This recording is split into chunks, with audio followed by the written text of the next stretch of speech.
Before President Donald Trump attempts real diplomacy with Russian President Vladimir Putin at a summit in Helsinki on July 16, he'll first be subjected to another summit. That first summit is a gathering of leaders of the North Atlantic Treaty Organization, NATO. These leaders continually assure the United States they are America's best allies, even as most contribute little to America's defense and rack up huge trade surpluses with the United States. Trump will insist on a better deal but should go farther and wind down U.S. membership in NATO. After the alliance was established in 1949, its first Secretary General, Lord Hastings Ismay, summed up its purpose concisely: to keep the Russians out, the Americans in, and the Germans down. The unofficial mission matched the time well. Western Europe's post-war future was clouded by the prospect of a Soviet invasion, American insularity, or German militarism, all possible given the preceding decades of history. Nearly 70 years later, none of these concerns still exist. Furthermore, NATO's opposing alliance during the Cold War, the Warsaw Pact, quit the Soviet bloc in 1989, and the Soviet Union itself passed into history in 1991, 27 years ago. Despite endless searches for a new mission to justify its massive burden on U.S. taxpayers, NATO has failed to be of much use since then.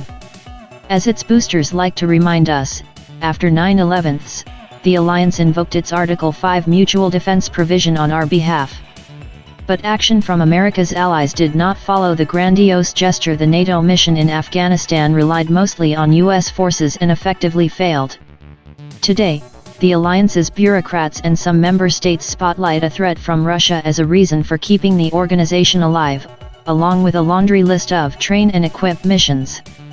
Yet NATO members' defense budgets don't reflect a real sense of danger from Russia or anyone else. Among the 29 members, only the United States is really serious about its Article 3 obligations to defend itself, spending approximately $700 billion or 3.5% of its GDP on defense.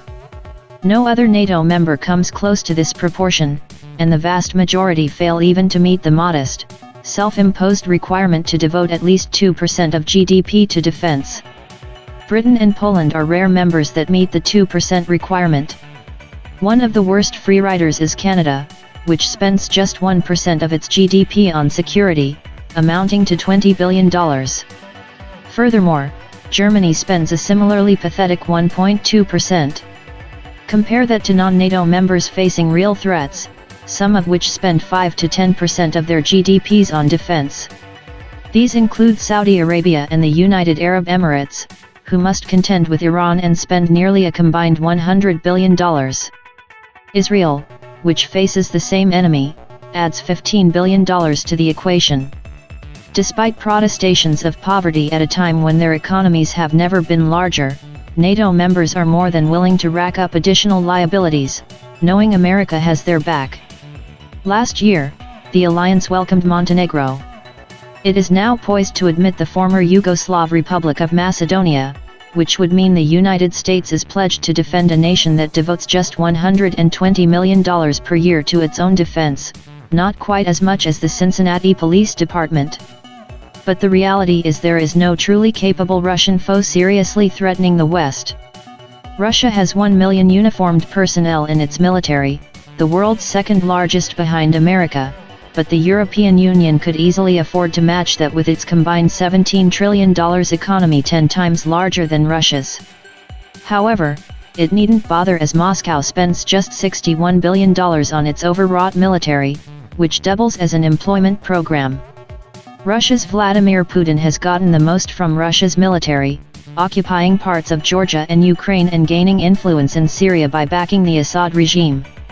Still, his success in all three cases rested heavily on surprises that Moscow seems unlikely to be able to repeat against prepared and adequately funded European militaries. Yet we should expect to hear none of this nuance at the NATO summit, as poobahs of the dying old European political order gather to tut-tut President Trump in the alliance's fancy new $1.4 billion headquarters, funded predominantly by American taxpayers. To get out of this abusive relationship, Trump should begin the process of limiting America's role in NATO. A good model is that of Sweden, which cooperates with NATO on some matters and not on others. Such an approach could allow joint training, but end the practice of having overburdened US taxpayers foot the bill for wealthy Europeans' security. As part of this plan, Trump could mothball US bases in Europe and shift most resources spent there and in the Atlantic to the Indo-Pacific region, where China and Iran pose real threats to America and against which NATO is irrelevant.